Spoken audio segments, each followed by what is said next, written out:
তো প্রথম ব্যাচ হিসাবে ৭,৯২৬ জনের তালিকা ওনারা চূড়ান্ত করেছেন এবং এটা খুব অল্প সময়ের মধ্যে ওনাদেরকে মালয়েশিয়াতে কাজ করার সুযোগ দেওয়া যাবে, এই প্রক্রিয়া শুরু করে দিয়েছেন ওনারা। আমি গত পরশুদিন মালয়েশিয়াতে এসেছি 2 দিন আগে। এর মধ্যে মালয়েশিয়ার 3 জন মন্ত্রীর সাথে বৈঠক হয়েছে। মালয়েশিয়ার যে স্বরাষ্ট্রমন্ত্রী আছেন এবং হিউম্যান রিসোর্স মন্ত্রী আছেন ওনাদের সাথে আনুষ্ঠানিক বৈঠক হয়েছে। ট্রেডের যে মন্ত্রী আছেন ওনার সাথে অনানুষ্ঠানিকভাবে আলোচনা হয়েছে। তো এখানে কিছু অগ্রগতি সাধিত হয়েছে, সেটা আপনাদের সাথে শেয়ার করতে চাচ্ছি। প্রথম খবর যেটা, আপনারা জানেন গত বছর মালয়েশিয়ার প্রধানমন্ত্রী আনোয়ার ইব্রাহিম সাহেব বাংলাদেশে গিয়েছিলেন। উনি বাংলাদেশের এখন যে আপনার অন্তর্বর্তী সরকারের যে আমাদের প্রধান উপদেষ্টা আছেন ডক্টর মোহাম্মদ ইউনূসের ব্যক্তিগত বন্ধু।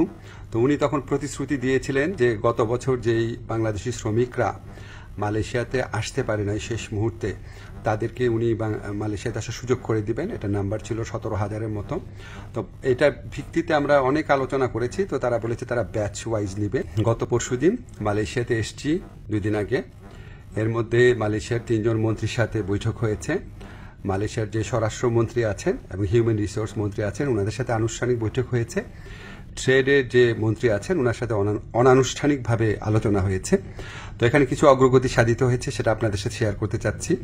প্রথম খবর যেটা, আপনারা জানেন গত বছর মালয়েশিয়ার প্রধানমন্ত্রী আনোয়ার ইব্রাহিম সাহেব বাংলাদেশে গিয়েছিলেন। উনি বাংলাদেশের তো প্রথম ব্যাচ হিসাবে ৭,৯২৬ জনের তালিকা ওনারা চূড়ান্ত করেছেন এবং এটা খুব অল্প সময়ের মধ্যে ওনাদেরকে মালয়েশিয়াতে কাজ করার সুযোগ দেওয়া যাবে, এই প্রক্রিয়া শুরু করে দিয়েছেন ওনারা। তো প্রথম ব্যাচ হিসাবে ৭,৯২৬ জনের তালিকা ওনারা চূড়ান্ত করেছেন এবং এটা খুব অল্প সময়ের মধ্যে ওনাদেরকে মালয়েশিয়াতে কাজ করার সুযোগ দেওয়া যাবে, এই প্রক্রিয়া শুরু করে দিয়েছেন ওনারা। তো প্রথম ব্যাচ হিসাবে ৭,৯২৬ জনের তালিকা ওনারা। সেকেন্ড যে নিউজটা, ভবিষ্যৎ কর্মসংস্থানের ক্ষেত্রে আমরা বিভিন্ন সূত্রে জেনেছি আগামী কয়েক মাসে মালয়েশিয়া 1 থেকে 1.5 লক্ষ বিদেশি শ্রমিক নিতে পারে। তো আমাদেরকে মালয়েশিয়ার যে ইন্টেরিয়র হিউম্যান রিসোর্স মিনিস্টার আছে উনি আশ্বস্ত করেছেন লোক দেওয়ার ক্ষেত্রে বাংলাদেশকে সর্বোচ্চ অগ্রাধিকার দেওয়া হবে। বাংলাদেশ থেকে সবচেয়ে বেশি লোক নেবেন ওনারা, এটুকু আশ্বাস আমরা পেয়েছি। তো আমরা অনুরোধ করেছিলাম বাংলাদেশে যারা রিক্রুটিং এজেন্ট আছে তাদের সবার জন্য যেন উন্মুক্ত করে দেওয়া হয়, যাতে সবাই লোক পাঠানোর সুযোগ নিতে পারে। এটা আমরা অনেক ভালোভাবে বুঝিয়ে বলেছি। তো ওনারা বলেছেন ওনারা এটা ভালোভাবে বিবেচনা করে দেখবেন, আমাদেরকে অচিরেই ওনারা এই ব্যাপারে সিদ্ধান্ত জানাবেন। তো আমাদের একটা বড় অগ্রগতি যেটা হয়েছে, আমি মালয়েশিয়ার যে ইন্টেরিয়র মিনিস্টার আছে ওনাকে রিকোয়েস্ট করেছিলাম আমাদের শ্রমিকরা মাল্টিপল ভিসা পায় না, সিঙ্গেল এন্ট্রি পায়, অন্য দেশের শ্রমিকরা পায় মাল্টিপল এন্ট্রি।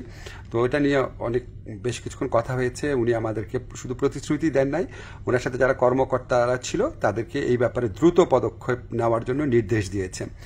আর আমি বলেছি যে মালয়েশিয়ার যারা ইরেগুলার হয়ে গেছেন, যে শ্রমিক ভাইরা আছেন তাদেরকে রেগুলারাইজ করা বা বৈধ করা যায় কিনা। তো ওনারা বলেছেন ওনারা মাঝে মাঝে এটা করেন, আর গত বছর করেছেন।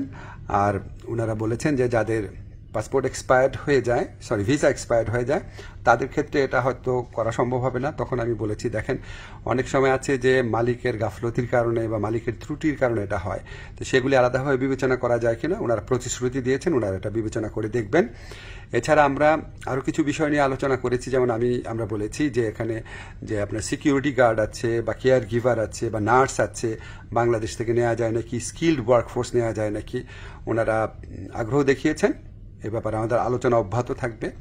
তো আমরা মোটামুটি আশাবাদী এবং আমরা মনে করি যে এই যে এতটা ফলপ্রসূ একটা আলোচনা হলো, সেটা আমাদের প্রধান উপদেষ্টার অবশ্যই উনার বন্ধুত্ব, উনার গাইডেন্স আছে, উনার যে বন্ধুত্ব আছে মালয়েশিয়ার প্রধানমন্ত্রীর সাথে, উনার যে গাইডেন্স আছে আমাদের প্রতি আপনাদেরকে জানাচ্ছি। ব্যক্তিগতভাবে উনি মালয়েশিয়ার শ্রম বাজার নিয়ে ব্যক্তিগতভাবে উনি আমাদেরকে নির্দেশনা দিচ্ছেন, বৈঠকে বসছেন, ওনার কথা মতোই আমরা কাজ করছি। আর আমাদের এখানে প্রধান উপদেষ্টার যে স্পেশাল এনভয় আছে লুৎফে ভাই, উনি আলোচনায় অংশ নিয়েছেন, অনেক অবদান রেখেছেন। আমাদের প্রবাসী কল্যাণ মন্ত্রণালয়ে যারা আছেন তারা গত কয়েক মাস ধরে চেষ্টা করে যাচ্ছেন বিষয়গুলো এগিয়ে নেওয়ার জন্য। আপনাদের দোয়া ছিল, এই জন্য এতটুকু অগ্রগতি হয়েছে। আপনারা দোয়া করবেন আমরা যেন মালয়েশিয়া যারা শ্রমিক ভাই আছে বা যারা আসতে চান তাদের যেন সত্যিকারের কল্যাণকর কিছু করতে পারি। ধন্যবাদ আপনাদের সবাইকে।